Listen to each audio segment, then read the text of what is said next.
सृष्टि बचपन से ही दिखने में सुंदर नहीं थी, लेकिन अमीर बाप की बेटी सृष्टि पर उसकी माँ जान छिड़कती।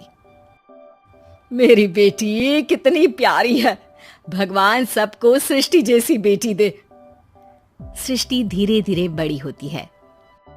एक दिन सृष्टि की सहेली कहती है, तू दिखने में कितनी अजीब सी है, लेकिन मैं जानती हूँ हम सब में सबसे अच्छी शादी तो तेरी ही होगी। तेरे पापा अमीर जो हैं। और बता नहीं सकते यार, दहेज तो हर कोई देता है, ये क्या ज्यादा ले जाएगी अपने पति के लिए? अरे बड़े शहर में कोठी है इसके पापा की। अरे पापा की है ना, कौन सी इसकी है? इसकी होती तब तो कोई भी लड़का इससे शादी कर लेता। अरे पापा की मतलब पापा की है तो मेरी ही है ना? किसने कहा? अब तेरी तो तब होगी ना जब तेरा भाई ना हो। वैसे भी शादी के बाद सारी प्रॉपर्टी भाई के नाम होती है। सृष्टि समझ जाती है कि उसे किसी भी हालत में माँ बाप की सारी प्रॉपर्टी को अपने नाम करना है, लेकिन कैसे? एक दिन सृष्टि का भाई शीनू कहता है, बहन क्या कर रही है? तुझसे एक बात करनी है। अरे हाँ करना, मैं तो तेरी बहन हूँ। बहन मेरी लाइफ में ना एक लड़की है, बहुत अच्छी है। मैं सोच रहा हूँ माँ और पापा से बात करूँ शादी के लिए। सृष्टि को समझ में आ जाता है कि भाई की शादी होते ही भाभी उसे एक दिन भी घर में बर्दाश्त नहीं करेगी। क्या बात है भाई, बताना कौन है वो? यार वो बहुत अच्छी लड़की है, पढ़ी लिखी है, मेरे साथ जॉब भी करती है। बस एक प्रॉब्लम है। प्रॉब्लम? क्या प्रॉब्लम है भाई? यार वो शादीशुदा है, लेकिन उसके पति ने उसे सिर्फ इसलिए छोड़ दिया क्योंकि उसके माँ बाप दहेज नहीं दे पाए। सृष्टि ये सुनकर न जाने क्यों खुश हो जाती है। अरे भाई तो क्या हुआ, लड़की तुझे तो पसंद है ना? शीनू को लगता है कि बहन उसे समझ रही है। वो इस बात से अनजान होता है कि उसकी बहन की मंशा पूरा घर हड़पने की है। सृष्टि अपनी माँ से कहती है, मम्मी मुझे तो बहुत चिंता है। पता है शीनू क्या कर रहा है? अरे क्या कर रहा है, वो तो काम पर जाता है और वापस घर आता है। नहीं ना माँ, वो यही तो नहीं कर रहा, बाकी सब कर रहा है। आपको पता है उससे प्यार है, और वो भी एक शादीशुदा लड़की से।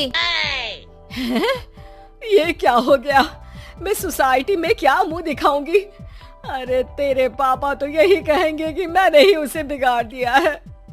माँ देखो, मेरी बात मानो, पापा पर भी विश्वास करने की जरूरत नहीं है। अब आप ही बताओ, पापा इतनी देर घर के बाहर रहते हैं क्यों? बोलो। अरे बेटा वो तो नौकरी करते हैं ना। तू बहुत भोली है माँ। पापा का ऑफिस तो 7 बजे खत्म हो जाता है, लेकिन देखो कितनी देर से आते हैं। अरे नहीं बेटा, ऐसी कोई बात नहीं है। सृष्टि माँ को एक औरत से बात करते पिता की फोटो दिखाती है। देखो माँ कैसे हैं पापा, मैं ना कहती थी कि पापा सही नहीं है। मैं तेरे पापा से बात करूंगी, दे फोटो मुझे। ओ माँ, वो तो डिलीट हो गई। लेकिन चल, तूने तो देख लिया ना। पापा से बाद में बात कर लेना, और हाँ मेरा नाम बिल्कुल मत लेना। हाँ माँ। अब क्या था, सृष्टि के माँ और पिता के बीच झगड़ा होना शुरू हो जाता है। सृष्टि के मन में क्या चल रहा था कोई नहीं जानता था।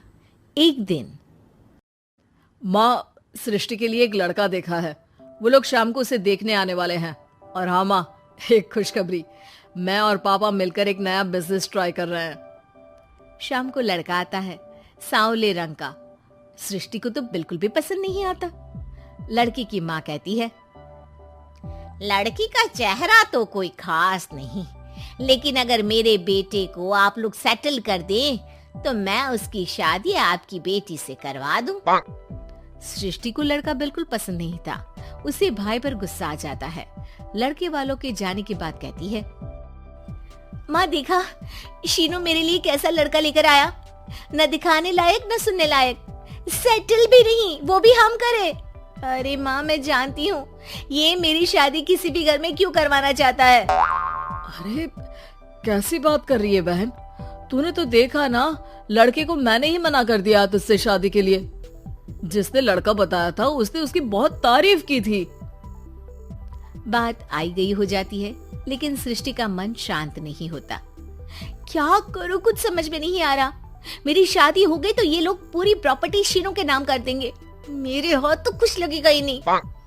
तभी सृष्टि को आइडिया आता है। वो किसी वकील को फोन करती है। जी देखिए, अगर आपके मम्मी पापा का तलाक हो जाता है तो आपके पिता की आधी प्रॉपर्टी आपकी माँ के नाम हो जाएगी, फिर उसे वो किसी को भी दे सकती है। सृष्टि अब माँ को बेटे के खिलाफ भरती है। माँ, शीनू पर नजर रखा करो, वो जिस लड़की के प्यार में है ना वो शादीशुदा है। यहाँ आएगी, सारा पैसा, रुपया, जमीन, जायदाद सब हड़प लेगी। पापा का भी हाल तुमसे छुपा नहीं है। ऐसा ना हो कि मैं और आप एक दिन सड़क पर भीख मांगे। हे भगवान, मैं तो जीते जी मर जाऊंगी अगर ऐसा हो गया तो। ऐसा हो गया नहीं माँ, ऐसा ही होगा। अभी समय है, आगे का सोच लो।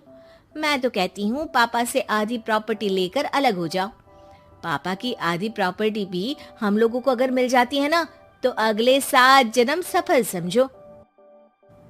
बेचारी माँ बेटी के कहने पर पति से तलाक लेकर अलग हो जाती है।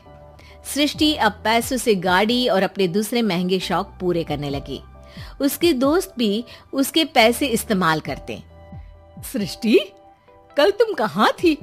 मैं सारा दिन घर पर अकेली थी। तो मैं क्या करूं? मैंने ठेका तो नहीं लिया है ना तुम्हें संभालने का। माँ को सृष्टि से ये उम्मीद नहीं थी। वो बैठकर रोने लगती है। वहीं उसका पति यानी कि सृष्टि के पिता आ जाते हैं। मैं जानता था कि तुम्हारा यही हाल होगा, तो आपने मुझे रोका क्यों नहीं? मैं रोकता तो तुम रुकती क्या? सृष्टि के कहने पर तुमने मुझ पर अपने बेटे पर शक किया, लेकिन तुम ये भूल गई कि कैसे हम दोनों ने मिलकर जीवन में इतना सब खड़ा किया। माँ पति के गले लग जाती है। मुझे माफ कर दीजिए, मैंने आपकी कमाई का एक बड़ा हिस्सा गवा दिया। कोई बात नहीं, तुम साथ हो तो मैं ऐसी 7 प्रॉपर्टी खड़ी कर दूंगा। तभी वहाँ सृष्टि आ जाती है रोते हुए। माँ, मयंक ने मुझे छोड़ दिया। वो बोल रहा था जब तक मेरे पास पैसे थे तब तक ही वो मेरे साथ था। पापा, माँ, मुझे माफ कर दीजिए।